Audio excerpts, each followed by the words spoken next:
This is Alan Bush with ADMIS. In the stock index futures, we are seeing prices higher this morning.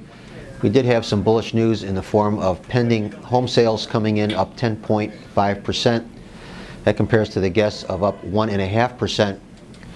Some limiting factors though, we did have jobless claims coming in up 10,000. That was more than expected.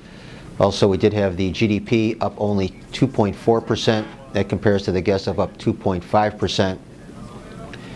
We continue to feel that the Fed is likely to scale back their quantitative easing program, possibly this summer. Of course, Bernanke in his recent testimony to Congress indicated that there is a possibility that the Fed could cut back on their QE over the next couple of meetings, and those were his words, in the next couple of meetings. So even though stock index futures a little bit better this morning, I think we can see some of these gains given back.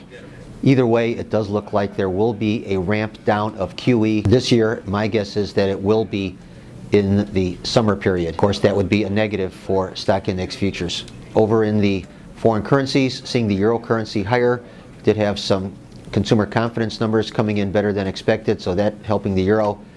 Also, we're seeing the Australian dollar a little bit better, with capital expenditures showing an increase. That was somewhat of a surprise. However, longer term, we continue to feel that the Australian dollar will work lower as interest rate differentials remain bearish for the Australian dollar. Also, we are thinking that commodity prices will probably come under some additional downside pressure. And of course, that is also a bearish factor for the Australian dollar.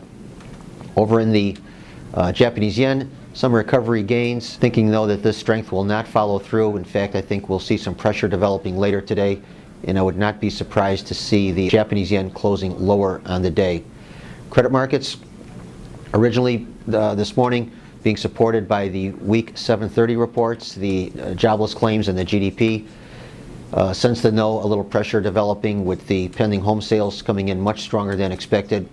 The dominant influence now in the treasuries is the increasing prospects of the Fed scaling back QE, and that has been the main reason for the pressure over the last couple of weeks.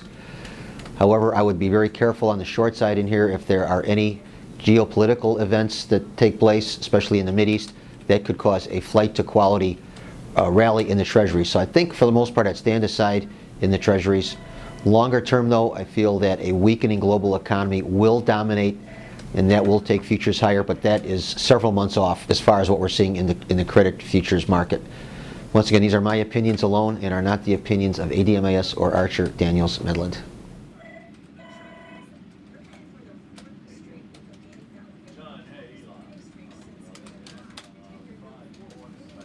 126, 169.79. I'm selling.